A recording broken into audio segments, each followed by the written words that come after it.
And good afternoon. आज के हमारे वीडियो में हम नया चैप्टर नंबर 11 जो एक काव्य है भारतवर्ष हमारा है, इसके कवि है बालकृष्ण शर्मा नवीन। उनको नवीन के नाम से भी जानते हैं सब लोग। उनका जन्म उसका जन्म 1897 ईस्वी सन में और उसका निधन सन 1960 में ईस्वी सन में हुआ था। बालकृष्ण शर्मा का जन्म मध्य प्रदेश के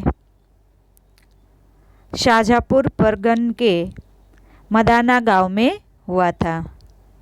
11 वर्ष की आयु में इनकी शिक्षा आरंभ हुई। ये उच्च शिक्षा के लिए कानपुर आए, किंतु गांधी जी के आह्वान पर वे कॉलेज छोड़कर राजनीति में सक्रिय हुए।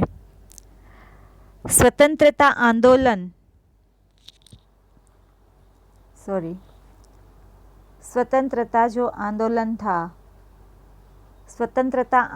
का उन पर गहरा प्रभाव पड़ा। इसलिए राष्ट्रभक्ति और अन्याय के प्रति विद्रोह की चिंगारी उनके भीतर प्रकट हुई। अपने लंबे राजनीतिक जीवन के दौरान इन्हें कई बार जेल जाना पड़ा। ये लोकसभा और राज्यसभा के सदस्य भी रह चुके हैं। कुछ समय तक इन्होंने प्रभा और प्रताप पत्रों का संपादन भी किया। भारत सरकार द्वारा इन्हें पद्म भूषण से सम्मानित किया गया। ये था हमारे लेखक का परिचय, बालकृष्ण शर्मा, जो नवीन के नाम से भी जाने जाते हैं। उनकी शिक्षा 11 साल के जब थे तभी उनकी शुरू हो गई थी। फिर वो उच्च शिक्षा के लिए कानपुर गए, पर वहाँ गांधी जी के आह्वान को सुनकर उन पर उनका प्रतिभाव पड़ा और वो कॉलेज छोड़कर राजनीति में सक्रिय हो गए। स्वतंत्रता आंदोलन में वो जुड़ गए, इसीलिए राष्ट्रभक्ति और अन्याय के प्रति विद्रोह की चिंगारी उनके भीतर प्रकट हो चुकी थी। वो ऐसा ही राजनीति में चाहता था। उनको देश के प्रति खूब लगाव था। वो अपने लंबे राजनीतिक जीवन के दौरान इन्हें कई बार जेल भी जाना पड़ा था। लोकसभा और राज्यसभा के सदस्य भी वो रह चुके थे। कुछ समय उन्होंने कुछ संपादन भी किया। प्रताप और प्रभा नाम के उनके संपादन भी किया, पत्रों का उन्होंने संपादन किया था। भारत सरकार द्वारा उन्हें पद्म विभूषण से भी सम्मानित किया गया था। ये था हमारा लेखक का परिचय। तो अभी आगे कुमकुम, रश्मि रेखा, उर्मिला तथा हमविश पाई जन्म के आदि उनकी प्रसिद्ध रचनाएं रही है। उन्होंने ये सब लिखा है, उनकी सारी रचना है। तो भारतवर्ष है जो एक काव्य हमें यहाँ दिया गया है ना, भारतवर्ष। तो भारतवर्ष हमारा है काव्य राष्ट्र प्रेम से भरपूर है। स्वतंत्रता की लहर से भारत के नवनिर्माण के लिए कवि ने आह्वान किया है। कवि ने कहा, जन मन के उत्साह को व्यक्त किया है। कवि ने यहाँ जन मन के उत्साह को व्यक्त किया है। इस काव्य के अंदर कवि कहते हैं कि ये काव्य है वो पूरा राष्ट्रभक्त की राष्ट्र के प्रति है। उनकी राष्ट्र के प्रति अनन्य भक्ति है। उनको जो लगाव है वो यहाँ उन्होंने दर्शाया है। स्वतंत्रता की लहर जो है उनके नवनिर्माण भारत के, फिर नवनिर्माण भारत जब स्वतंत्र हुआ, फिर उनके नवनिर्माण के लिए जो एक आह्वान हुआ था, उस आह्वान की बात यहाँ पर की गई है। तो अब मैं आपको काव्य पढ़ के समझा रही हूँ। काव्य है, पहली पंक्ति है उसकी। कोटि कोटि कंठों से निकली आज यही स्वरधारा है, भारतवर्ष हमारा है, यह हिंदुस्तान हमारा है। जिस दिन सबसे पहले जागे नवसृजन के स्वप्न धने, जिस दिन देश काल के दो दो विस्तृत विमल वितान तने, जिस दिन नभ के तारे छिटके, जिस दिन सूरज चांद बने, तब से यह भारत हमारा तब से है यह देश हमारा, यह अभिमान हमारा है, भारतवर्ष हमारा है, यह हिंदुस्तान हमारा है। कवि कहते हैं कि जब से भारत देश हमारा हुआ है, और ये तो जब से चांद सितारे जब बने तब से ये देश हमारा ही है। कवि भारतवर्ष के गौरव का बखान करते हैं। वे कहते हैं कि भारतवर्ष में रहने वाले करोड़ों लोगों के कंठों से यही स्वर निकल रहा है कि भारतवर्ष हमारा है, यह हिंदुस्तान हमारा है। वे कहते हैं कि हमारा भारतवर्ष अत्यंत प्राचीन है, वो बहुत ही गौरवशाली देश है। जब सबसे पहले विश्व के रचयिता के मन में विश्व का निर्माण करने का ख्याल आया था, जिस समय धरती और आकाश का निर्माण हुआ था, और जब से आकाश में सूर्य और चांद अस्तित्व में आए थे तथा आकाश में स्वतंत्र तारे फैल गए थे,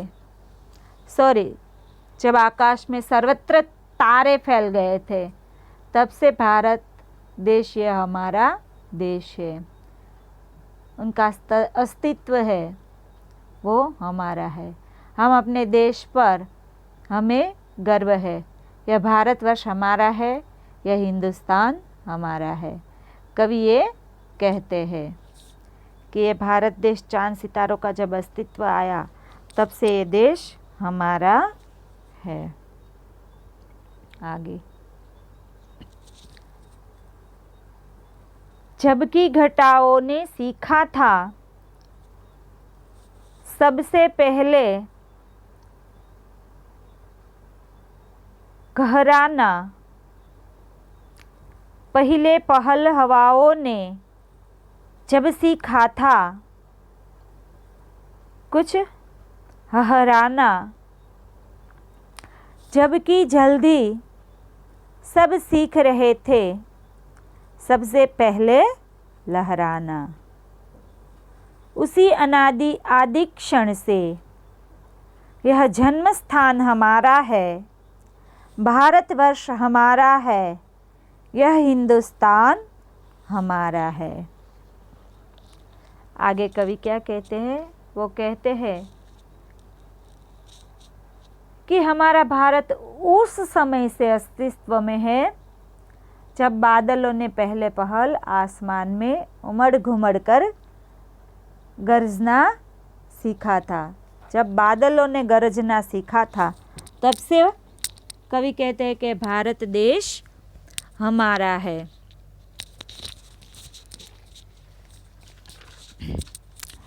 जब हवाओं ने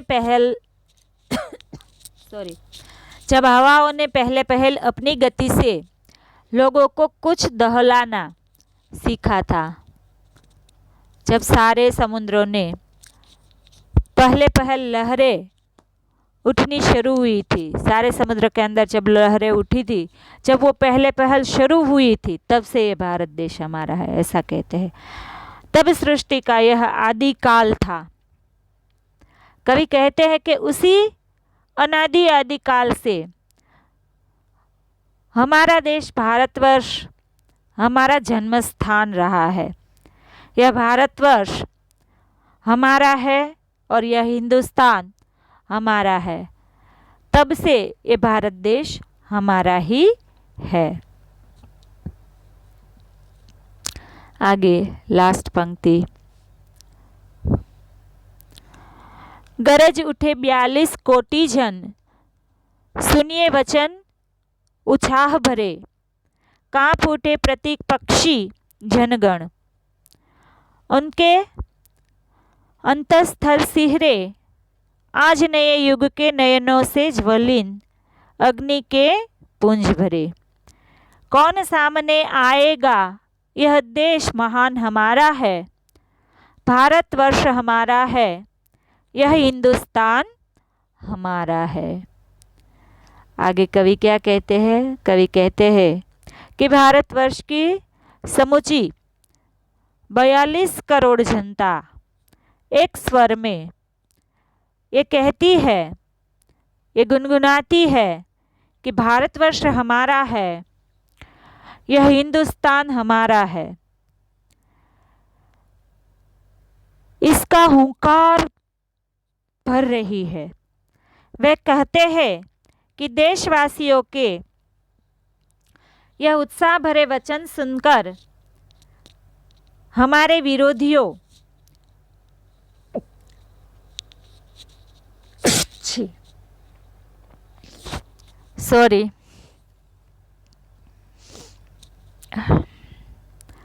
ये सुनकर, उनके वचन सुनकर हमारे जो विरोधियों है, हमारे जो दुश्मन है, उनके दिल दहल उठते हैं। आज के नए युग के हमारे देशवासियों की आंखों में दुश्मनों के लिए आग के शोले भड़क रहे हैं। इन लोगों का सामना करने की किसी में हिम्मत नहीं है। हमारा देश महान है, हमारा देश बहुत महान है, उनके सामने आंख उठाकर देखने की किसी की हिम्मत नहीं है। यह भारतवर्ष हमारा है और यह हिंदुस्तान हमारा है। तो ये था हमारा काव्य। यहाँ तक इस काव्य की समझौती थी। आगे हम इनका स्वाध्याय, इनकी एक्सरसाइज करेंगे, इनके साथ ही हम करेंगे। आपको काव्य समझ में आ गई होगी बच्चों। अगर कुछ नहीं समझ में आता तो आप पूछ सकते हैं। पहले है शब्दार्थ। तो शब्दार्थ का अर्थ यहाँ मैं आपको पहले बोल के सुना रही हूँ। कोटि यानी करोड़, सृजन यानी सृजन रचना, गहराना यानी उमड़ना, और हहराना यानी हवा के तेज चलने से होने वाली आवाज़, उनको हहराना कहते हैं। उनके बाद है अनादि। अनादि यानी अनंत काल से अति प्राचीन। उत्साह यानी उत्साह, उल्लास। प्रतिपक्षी तो विरोधी। प्रतिपक्षी यानी विरोधी, जो हमारा प्रतिद्वंद्वी होता है ना, वो विरोधी। अंतस्थल यानी हृदय, अंतर से, ये सब भी कहते हैं ना। अंतस्थल यानी हृदय से। सिहरना यानी कापना। पुंज यानी समूह। ये थे आपके शब्दार्थ। ये शब्दार्थ आपको समानार्थी शब्द के तौर पे भी पूछे जा सकते हैं। आगे आपका स्वाध्याय है। स्वाध्याय का पहला प्रश्न है, निम्नलिखित प्रश्नों के एक एक वाक्य में उत्तर लिखिए। तो पहला क्वेश्चन है, करोड़ों कंठों से क्या आवाज़ उठी? इनके आंसर यहाँ पर है।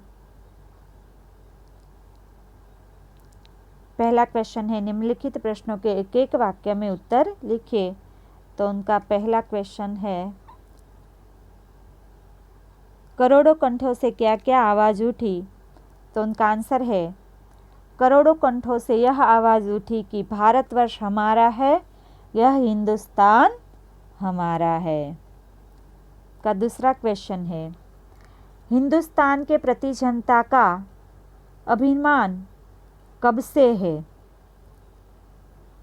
तो उनका आंसर है, हिंदुस्तान के प्रति जनता का अभिमान आदि अनादि से है, यानी बहुत पुराना उनका ये अभिमान है, आदि अनादि काल से चल रहा है। आगे है क्वेश्चन नंबर 3। नवयुग के नयनों में क्या भरा है? तो उनका आंसर है नवयुग के नयनों में अग्नि के जलते हुए पुंज भरे है। अब आगे है क्वेश्चन नंबर 2। निम्नलिखित प्रश्नों के 2-3 वाक्यों में उत्तर लिखिए। तो उनका पहला क्वेश्चन है, भारतवर्ष हमारा है, यह स्वरधारा किसकी है? तो उनका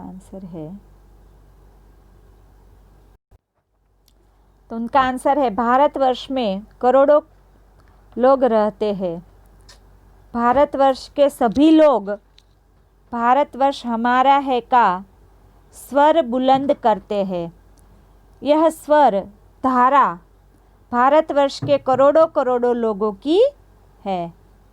यह स्वर धारा भारतवर्ष के करोड़ों करोड़ों लोगों की है कि भारतवर्ष हमारा है, हम भारत के वासी है।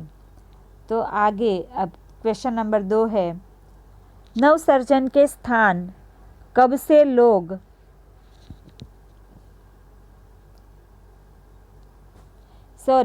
नवसर्जन के स्वप्न कब से जागे?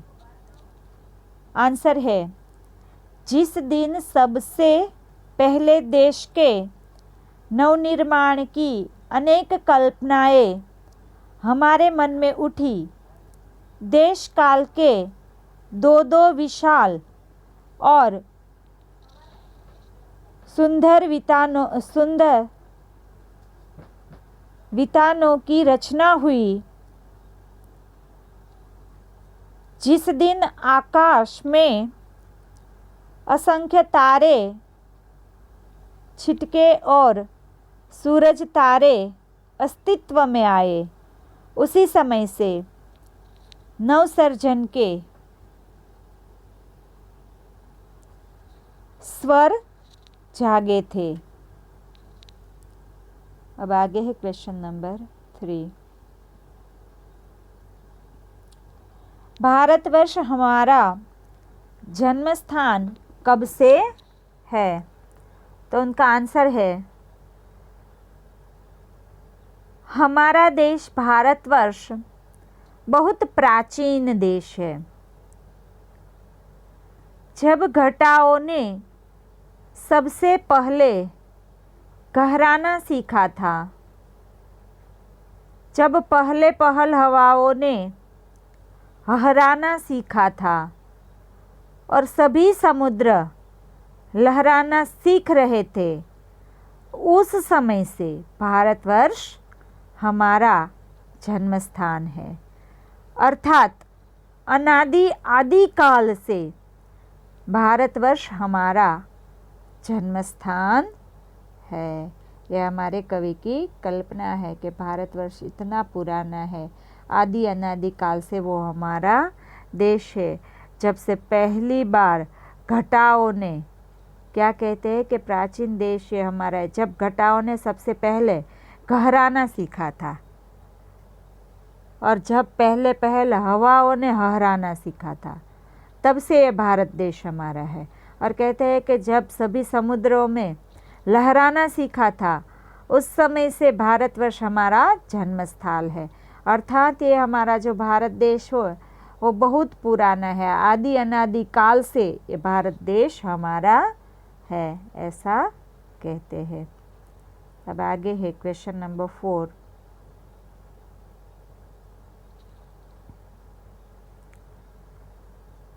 कमेड़े लोगों के उत्साह भरे वचन क्या थे? करोड़ों लोगों के उत्साह भरे वचन क्या थे? तो उनका आंसर है करोड़ों लोगों के उत्साह भरे वचन थे कि यह भारतवर्ष हमारा महान देश है। दुनिया का ऐसा कौन सा देश है जो हमारे देश का सामना कर सके? यह एक अद्वितीय देश है। क्या कहते हैं? करोड़ों लोगों के उत्साह भरे वचन यही थे कि भारत देश है वो हमारा देश है, हमारे जैसा देश और कोई देश नहीं है, हमारे देश के समान कोई देश नहीं है और हमारा देश है वो अद्वितीय है, उनके जैसा और कोई देश नहीं हो सकता। आगे है क्वेश्चन नंबर 5। कवि भारत का प्रतिपक्षी किसे मानते हैं? प्रतिपक्षी यानी दुश्मन। भारत का स्वतंत्रता आंदोलन यहाँ अपनी सत्ता जमाए बैठे अंग्रेजों के खिलाफ था। कभी उन्हीं को भारत का प्रतिपक्षी मानते हैं। अंग्रेजों की बहुत सालों तक हमने गुलामी की है ना, तो इसीलिए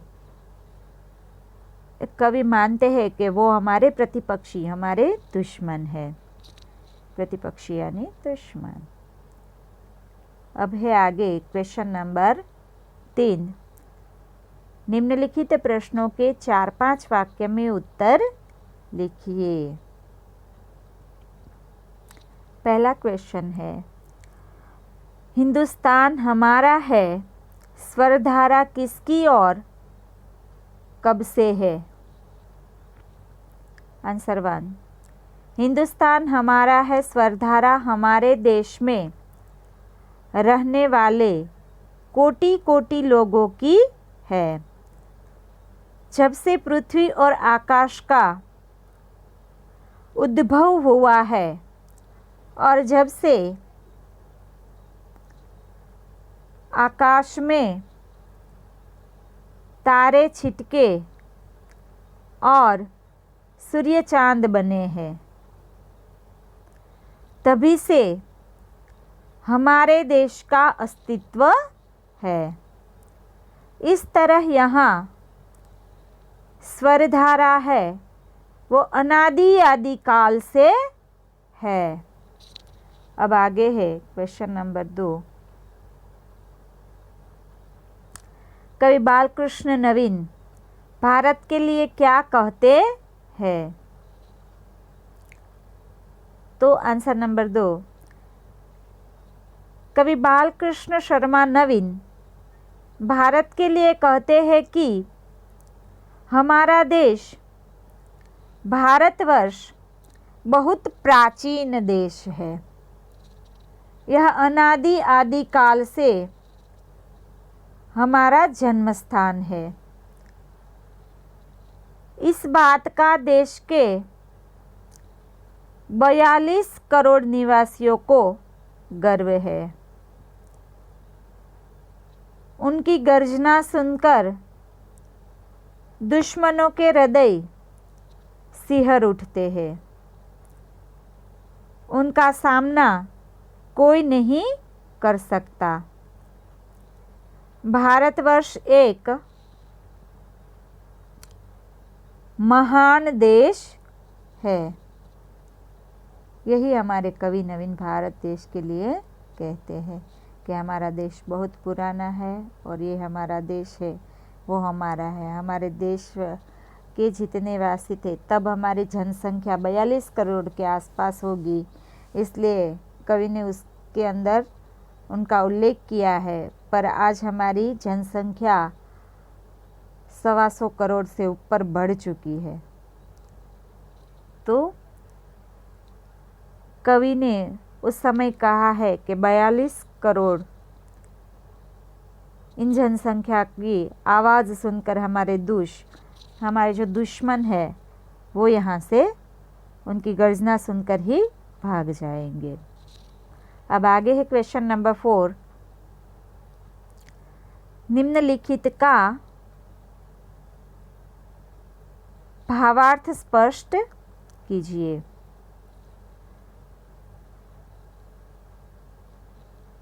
गरज उठे 42 कोटि जन, सुनिए हिंदुस्तान हमारा है। डेक्स डेक्स डेक्स, हिंदुस्तान हमारा है। ये पूरी जो कविता है उनकी लाइन है, उनका आंसर है। कवि कहते हैं कि भारतवर्ष की समूची 42 करोड़ जनता एक स्वर में भारतवर्ष हमारा है, यह हिंदुस्तान हमारा है का हुंकार भर रही है। वे कहते हैं कि देशवासियों के ये उत्साह भरे वचन सुनकर हमारे विरोधिया दुश्मनों के लिए दहन उठे हैं। आज के नए युग के हमारे देशवासियों की आंखों में दुश्मन के लिए आग के शोले भड़क रहे हैं। इन लोगों का सामना करने की किसी में हिम्मत नहीं है। हमारा देश हमारा है, हमारा देश महान है, यह भारतवर्ष हमारा है, यह हिंदुस्तान हमारा है। ये था क्वेश्चन नंबर 4। अब आगे मैं आपको बता दूं जो क्वेश्चन बाकी है ना, वो ये क्वेश्चन नंबर 2, ये सब आपको लिखने हैं आपकी नोटबुक्स के अंदर। एक क्वेश्चन नंबर 2 ही नहीं, क्वेश्चन नंबर 1 और ये क्वेश्चन नंबर 2, 3 और 4, यहाँ तक ही आपके क्वेश्चन है। ये सारे के सारे क्वेश्चन आपको आपकी नोटबुक्स में लिखने हैं। मैं आपको होमवर्क भी दे दूँगी, इनके साथ इनका आपको स्टडी मटेरियल भी भेज दूँगी, ठीक है। तो ये सारे के सारे क्वेश्चन आंसर आपको आपकी नोटबुक में लिखने हैं और सबमिट भी करवाने हैं। तो आज का हमारा वीडियो यहीं तक रहेगा। अगले वीडियो में हम नया चैप्टर करेंगे। Okay student, thank you.